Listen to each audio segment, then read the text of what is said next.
shirkan jaraa'id maanta xarunta taliska ciidanka booliiska Soomaaliland uu ku qabtay taliyaha guud ee ciidamada booliiska Sarreeye Guuta Cabdullaahi Fadal Iimaan isla markaana ay ku weelinayeen taliye ku-xigeenka ciidanka booliiska Sarreeye Guuta Cabdiraxmaan Liibaan Fooxle iyo afayeenka ciidamada booliiska Gaashaanle Sare Faysal Xiis iyo saraakiisha kale ayaa waxa uu ugu horreynba taliyuhu kaga hadlay isla markaana faahfaahin ka bixiyay falal muddooyinkii u dambeeyay hadalhaynteedu ku dhaxbadatay qaar ka mid ah bulshada ku dhaqan deegaanada Soomaaliland falalkaasi oo la xiriira in la kaxaysto lana afduubto caruurta yaryar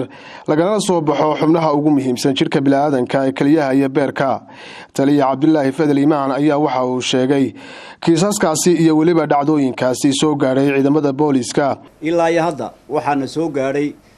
23 dhacdo oo arinta la xidhiidha iyadoo 12 kiis aan shirkayga jaraa'id hore aan ku sheegay 4 kamid ah ayaa waxay yeesheen raad raac afarta laba waxa uu xidhan 5 qof labana baaristooda gacanta lagu haya booliisku markii ay baaris qoto dheer ku sameeyeen arintan afarta dhacday raad kale mid wuxuu noqday isku day kufsi midna waxa ahayd gabadh marka hore yar oo si qiyaama lagu kaxeeyay waxaana u xidhan 4 qof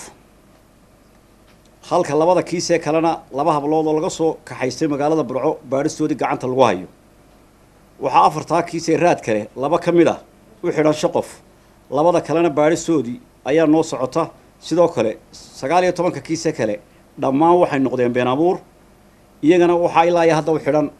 4 qof oo kamid ah dadkii been abuurka sameeyay intii baaristu socotay waxaan ogaanay arrimahan waxa meesha ku jirta tahriib xeeladaysan oo booliisku uu isdul taagay dadkii fulinayay mid kamidna ay gacanta ku hayeen ciidanka booliisku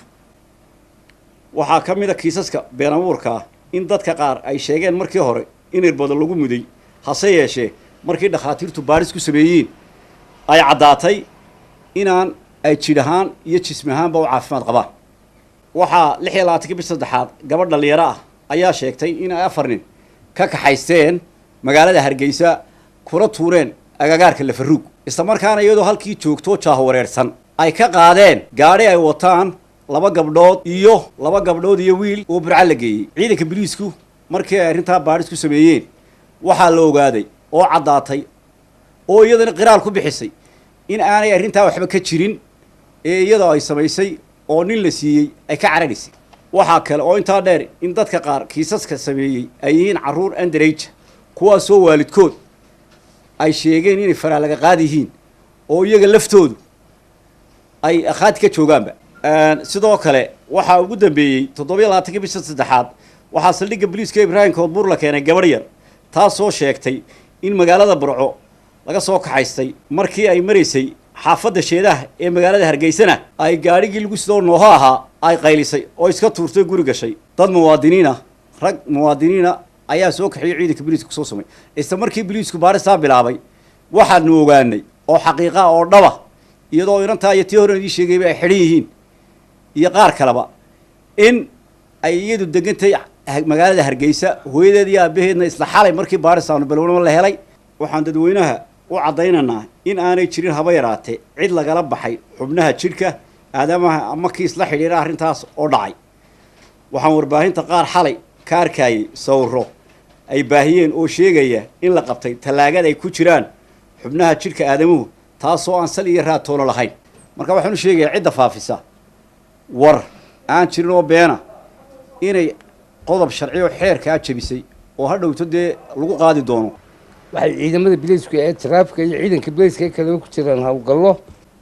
lagu goynaya bacda madow oo nabadgelyada khatar badan ku haysa oo aan garanayn dadka gaadiidkaas aan si loo sugan nabadgelyada ciidanka booliisku afarta cisho wuxuu hawlgal adag ugu jiray inuu bacda ka jaro gaadiidka waanu soconayaa marka hore qofka lagu qabto waa ganaax mar labaadka sharciga ayaa la marnay Cabdirashiid Cabdiwahaab Xuseen Universal TV Hargeysa.